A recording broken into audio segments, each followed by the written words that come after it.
I have known a great many troubles, but most of them never happened.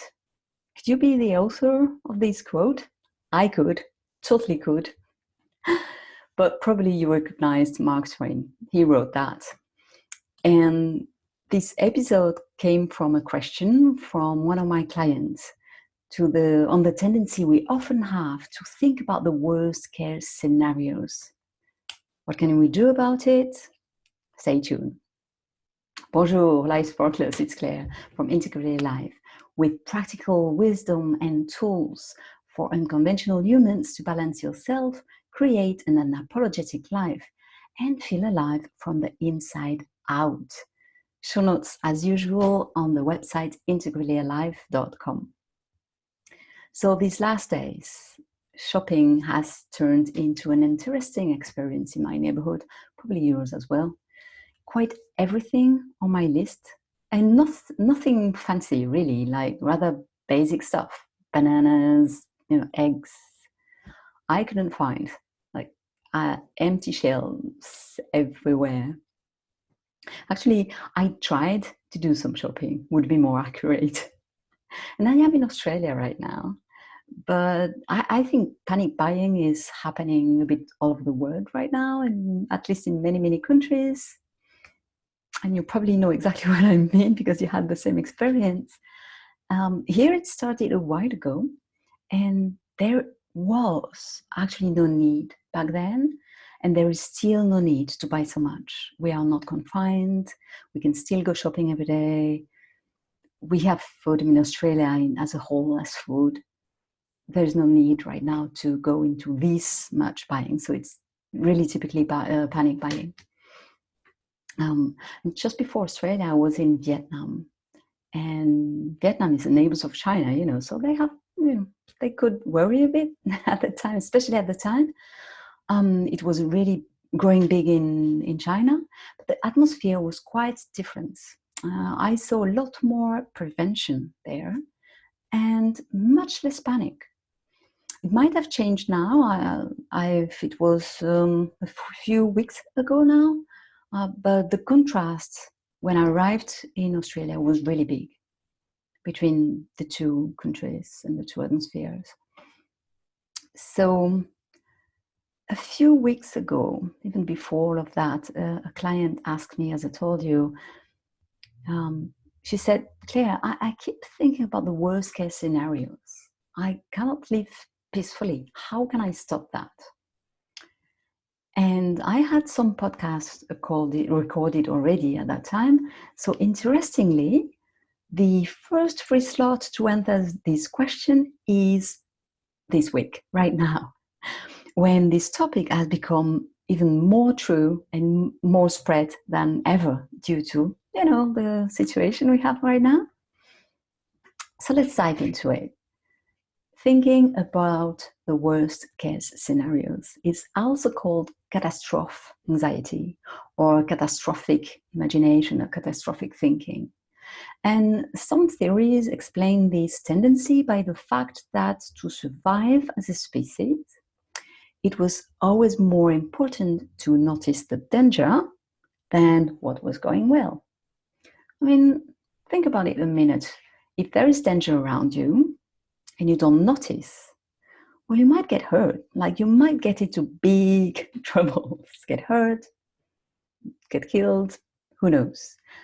But if you don't notice, let's say the beautiful sunset tonight, you're missing out on a very nice experience. There will be a sunset tomorrow as well. Maybe not as beautiful, but you will have other sunsets. So you will be fine. You will still be able to have kids and perpetuate the species. So this is not as important as noticing the danger. I'm not sure how much I buy into this theory, but it seems to be a case that humans do tend to obsess over what could go wrong much more than over what could go amazingly well. So let's see what we can do with that. And the first thing that we can do with it is orienting our minds. Instead of what you want to avoid, remember what you do want. And I will give a simple practice to calm down the nervous system so you produce different thoughts to begin with. But first, let's talk a little bit about orienting your mind in a better direction, because that can help too. So keeping your attention on what you do want and what you can do to make it reality. There will probably be things you don't have control over and things you have control over. Be aware of what you don't have control over. It might be interesting to take this into account, but focus on what you do have control over. The main problem with catastrophic thinking is we focus exactly on what we want to avoid, and often on things that are completely beyond our control, like the international economy, decisions that governments make, etc. Precisely because we have no control over it, we are caught in a loop of what if. And that keeps us in a sense of helplessness, because by definition, we cannot do anything about it. So we feel helpless and we think about it and we continue to think about it and we feel more helpless and we feel, you get the idea. Vicious loop. So as much as it is important to be aware of these, once we've recognized we cannot do anything about it, then focus instead on what we want and what we can actually do. That's really helpful. And what will happen in the future might be uncertain. However, what we can do today, we can choose. The present is the only moment in time that we can influence directly, and our future depends on what we do now. So focused action in the present will get you to the future you want. So, what is the best that can happen? What do you want, and what are you going to do for it? Now, okay, so you shifted your attention on what you can do now and on what you want, but you do still find yourself going into catastrophic imagination.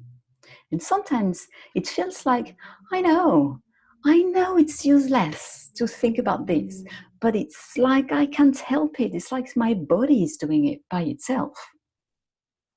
And it kind of is, because the stress response happens in the body and influences your thoughts. So now I invite you to a simple exploration to change this response and calm down your nervous system so you produce different thoughts. And I learned this practice of somatic orienting with my teacher Irene Lyon.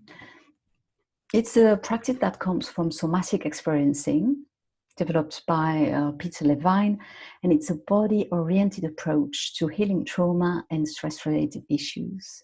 So this practice helps slow down the nervous system and calm it down.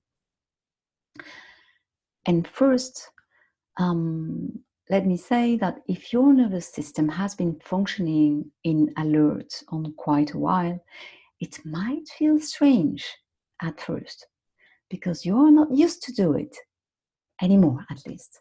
So I recommend for the first times you do it, to do it in a comfortable and safe space at home when you know you won't be disturbed. You know, a bit like preparing for meditation. Once you've done it a few times and you know the steps, then you know when and where to take the practice. And it is so easy and so simple that you really can do it anytime that you can give it your full attention. So not when you're driving, for example, not when you're crossing the streets, but pretty much any other time. And it can be done in a few minutes too, so it's really easily portable. So right now, I'm going to present you the steps and guide you through the steps, but I recorded an extended guided exploration that you can download and take it with you to follow. And you will find the link, on the show notes on the website integrallyalive.com. But for now, Let's go through the steps. So first step, arrange yourself in a comfortable seated or standing position. And I really mean comfortable. You don't have to be cross-legged. Oh my God. You don't have to cross your legs like, meditation kind of posture. You actually don't have to take any posture in specifically. Just don't collapse like you would sink in your couch either, but be comfortable. And you can totally support your back on your chair if you want to, or all of this is completely fine. So be comfortable and start with noticing your breath and just observe it. Be like a kind witness. No need to change anything. You just listening, observing. And then the second step is to bring your attention to your supports. So you are sitting on a chair, maybe on a couch, on the ground, whatever you sit on. Feel your buttocks meeting this support and your feet on the ground. So you're shifting and you're expanding your attention to the support of your environment. And then you expand your awareness further out. You observe the external environment around you. So slowly look around. Notice what you see. For me, as I am recording this podcast, I can see my computer, my desk, some pens. I can see my teapot, the mouse. If I look further, I can see my bag on the ground. I can see my shoes. So look around and look slowly. Slowly become aware of what is around you. And now you are aware of the movements you make to observe all of this. So your eyes are moving, your head, your neck are moving. And again, there's nothing to change, but observe the quality of these movements as you observe around you. And now further in, observe and notice your body sensations. Some might be uncomfortable and some will be comfortable and pleasant. Notice them all and let them free. So what's happening in your face, in your shoulders, in your arms, in your chest, in your abdomen, in your back, in your pelvis, in your legs? So you go through all these sensations and you let them be. So this exploration really is an expansion of awareness, step by step.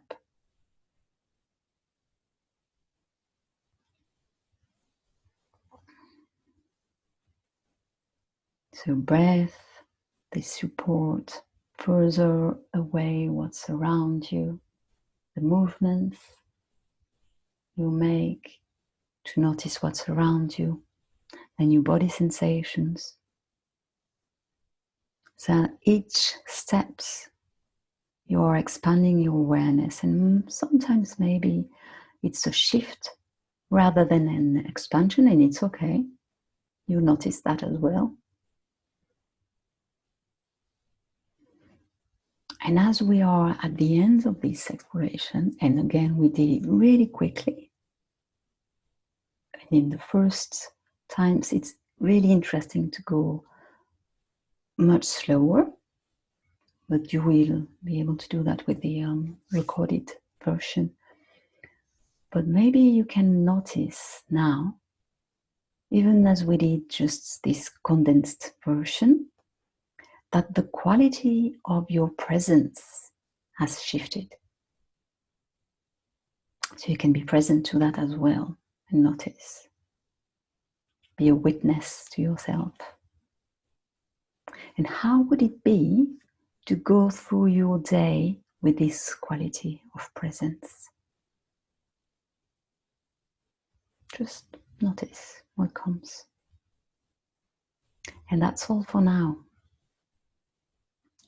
So this really simple practice is helping shift the nervous system from sympathetic to parasympathetic and calming down and balancing.